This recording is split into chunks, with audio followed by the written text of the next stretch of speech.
anymore. So I am not a senior, big 23, class of 23, that's on period.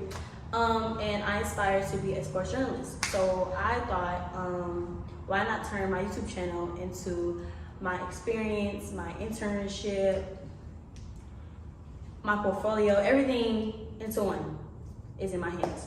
So welcome to my new channel called Sidelines with Sid. And in fact, I will be taking videos on the sidelines as well. Of course, it's gonna be more of like an interview style and talking to like athletes that still are currently in sports, that used to play sports, that know a lot about the sports. Everybody's invited, okay? It's gonna be a party, a movie, and you don't wanna miss an episode. Today,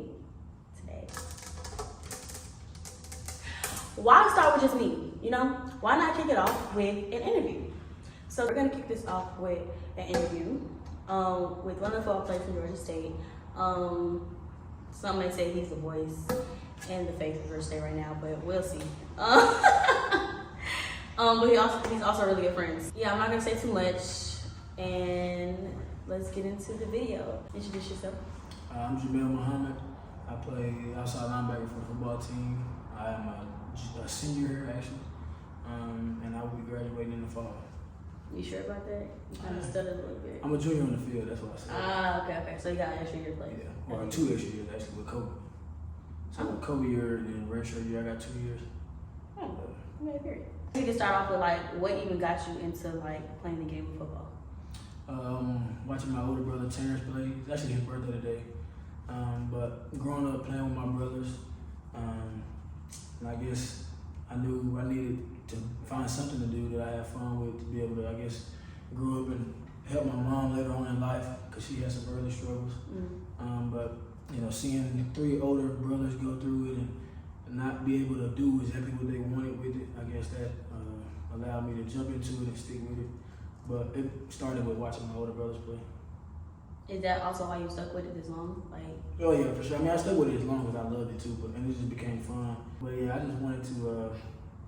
I just wanted to continue to excel at it and be able to, I guess, make a living out of it for my family. So you plan to go to the NFL? For sure. For sure. That's right around the corner, but I ain't gonna speak on that for real. You trying to give me the exclusive, or you trying to hold that? Okay, don't worry about it. What position did you grow up playing? Were you always an outside linebacker, or? Nah, I grew up playing quarterback. When I was little, I played everything. This is how I go in Pop Warner, but I played quarterback in middle school, high school, and college coaches used to want me to play defense, but I used to say no.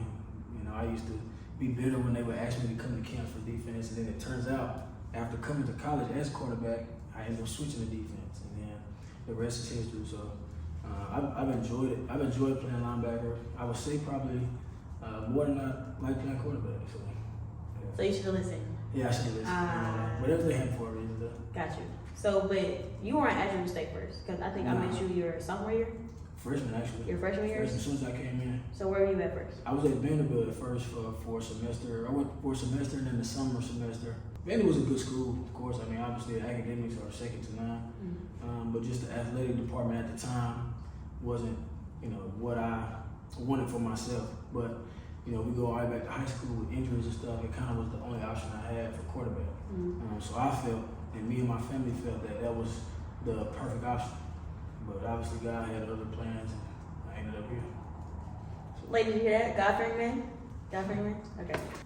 Y'all just won against the biggest rivalry, Georgia Southern. Like, going into the game, how did you, like, I guess, prepare for that? And how did it feel, like, going through that?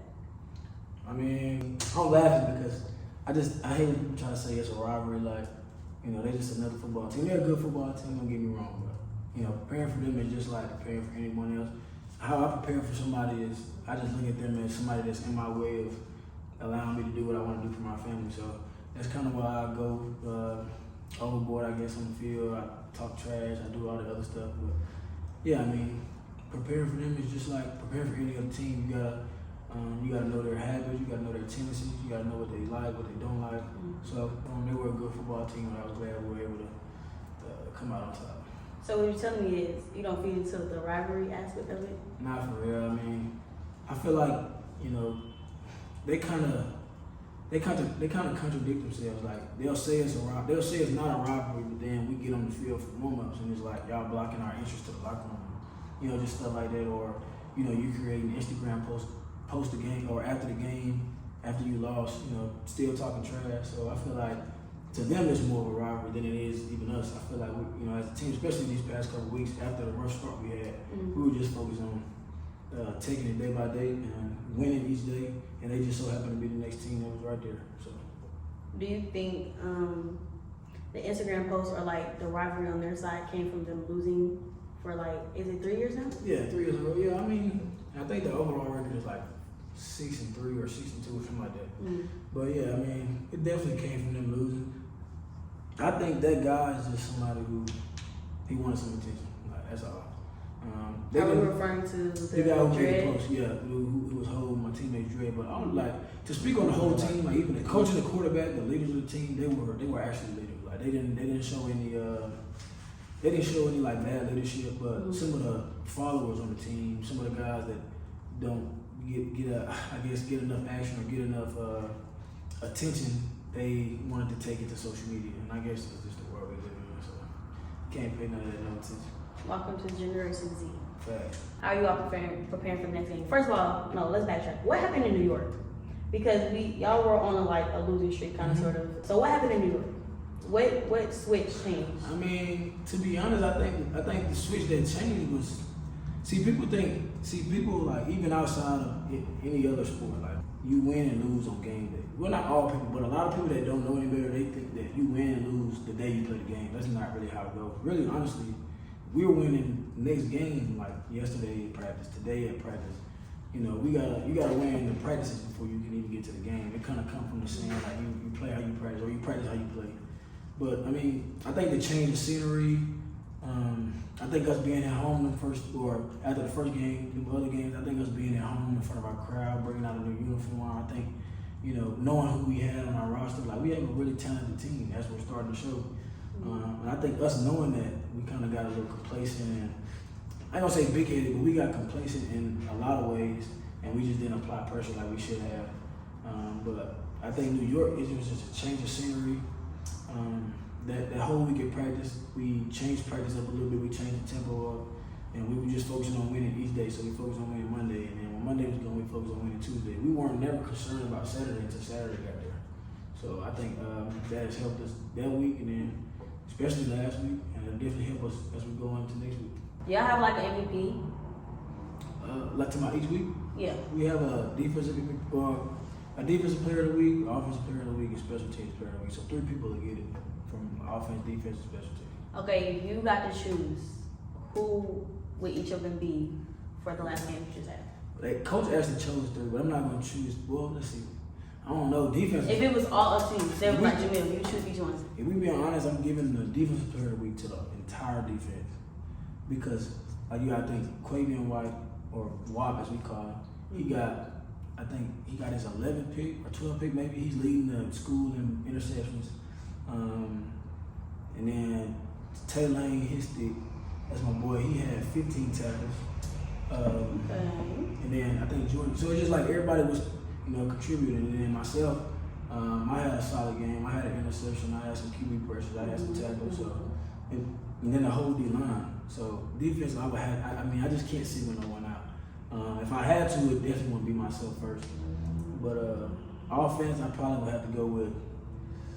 That's hard, but I gotta go with probably Jamar Thrash and Jemias, because they both had a solid game. And then special teams, I would probably go Abraham, just because he made some good plays on special teams. So. Okay, let's bring it back around to that's solid. And I know Jamar, so I definitely I was on the sidelines for the whole game, so I'm not gonna lie, anxiety is there, but we're gonna talk about it a little bit later. Come back to the tackles. So I think the total tackles of the game, you had 3, and then solo was 2, assist it was 1. Do every game you go in I want to get this many tackles altogether? I mean, yeah, I have goals and affirmations that I read. It's not, obviously it's not 3. It's way bigger. So some people, they said I had a good game, but to me, I'm hard on myself. Of so course. I didn't think I played that well, honestly. until I went back and watched the film. Until I went back and watched the film, and then my mom told me I played well. So when she told me I played well, and I knew I had a good game because she's mom's like, reassurance. yeah, she my biggest hater. Everything. She my biggest hater. And biggest fan. I definitely have a goal that I want to reach, and I'll say this: if I reach that goal every game, or when I get that goal every game, it's not gonna be no stopping us as a team and me. Okay, so what about your goal, like altogether within your college career? Do you have like a goal for like total tackles within that? No, not total tackles, but I got a goal for. Well, I do have a goal for total tackles, yeah. But also, more importantly, total sacks too, just because that's what gets you paid at my position. Mm-hmm. More of inside linebackers like Blake Carroll and Jordan B. They focus more on tackling because they are stopping the run. See, me, I'm on the edge and I gotta like rush the quarterback and stuff like that. Mm-hmm. So my job is a little different than theirs sometimes, but yeah. When the interception happened, how, like, in the moment, how do you know, like, oh, ball's up, let me catch it, and let me go for it? I mean, just instincts. I had already knew. I was hoping he didn't throw that because when he threw it, that wasn't my man. But I was hoping he didn't throw it because when he threw it to that guy, I was really coming back to like lay it on him. But when I see it had went through his hands, I was like, okay, I know no one else is going for it because the two people that could have had already hit him. So I was like, let me just get it and see where I can get with it. I actually caught it and ran the wrong way because my body was facing the other way. Yeah, so if I would have caught it and was facing the other way, I probably would have scored. But even when I caught it and ran that way, I still tried to make something happen, but I slipped. So obviously, you already know my mom was on my head about that. Like, how y'all know, like, that's gonna happen? It just, I mean, for me, I expect this type of stuff to happen. I mean, some people, they have like, oh, I didn't know it was gonna happen. I expect this type of stuff to happen. I just said it. So the pick was no shocker to me. I mean, it's been a minute since I got one, but it was no shocker. I mean, I expect stuff like that to happen just because, for one, how hard I work, and then for two, how much I just believe in myself too. You all were doing amazing. First and second quarter. Third quarter, y'all gave me anxiety. Yeah. What was going on third quarter? I'm being honest, I think we had a worse second quarter than we had third. Or just because I say that because that's when that picture was obviously taken. As a team, as a unit, we were letting their talking and their coward activity get in the way of us like finishing them out. Because I think the score was like 27-10. And I think we gave them a couple penalties. Like we gave them like 40 yards in penalties, and they ended up scoring a touchdown. So no, I take it back. I think we went in the halftime, 27-17, and then we came out and they just, I think we had turned the ball over, I believe, and then they went down and I think scored or something. So yeah, I think third quarter we just, I don't know. I think not really complacency, but we just came out worrying so much or being concerned about what they got going on and what they saying and what they doing. And then when we finally locked back in real quick, then it was over with. So. What is your prediction for the rest of the season? Like, how many games do you think y'all are gonna win for the rest of the season? To be honest, I feel like we'll win all of them. But to go back to what my coach was saying, I'm not, really focused on the rest of the games. I believe we have 6 left, so I'm just focused on app ultimately. But even before then, I'm focused on tomorrow, and I'm focused on. I believe we have an off day tomorrow, so I'm focused on Friday. I am going. Are off days really off days? Not for me, no. But, I didn't think so. I mean, even if it's an off day for the team, like it's not an off day. Like so, tomorrow I may go work out, I may not, but I'm definitely go watch film. I'm gonna definitely watch film on myself, watch film on the 2 tackle or 2 line that I'm gonna go against the quarterback, obviously, because he's a great quarterback. So it's never an off day. Like it may be an off day physically, yes, but it'll never be an off day. Period. Just like nothing is free in life, it'll never be an off day. So you just got all the quotes. You got all the quotes, all the positive affirmations. This be cool, is what you do. Would you say? I made a joke earlier when you were here for the intro. Would you say that you're the face and the voice, possibly, of Georgia State football team right now? Nah, I wouldn't say that. I mean, I have definitely made a lot of strides, and I thank God for that. I've came a long way in so many areas. But no, I wouldn't say I'm the voice or the face. I mean, we've been honest. I hope Stick see this. His Stick lane is actually the face and the voice of everything in Georgia. But no, I would say, I feel like it's a lot of people that embody what Georgia State is about, like confidence, excellence. So I definitely wouldn't single myself out. I'm definitely one of those guys, but no, I'm not the only guy. He said he's him. He's him.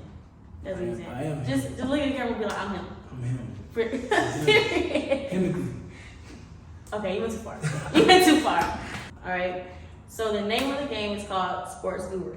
Okay. Sports Guru is defined as one who is very knowledgeable when it comes to the world of sports. Oh, let's do it. I feel Right? like asking something about soccer though. I am. Oh, haha. Okay, so we have a question about basketball, soccer, and baseball. I'm about to say, you gotta give me a question about football. I mean, you know that, but in football, but football gonna be last because you know that. If you get all the questions right, then you do have the title of being Sports Guru of the Week.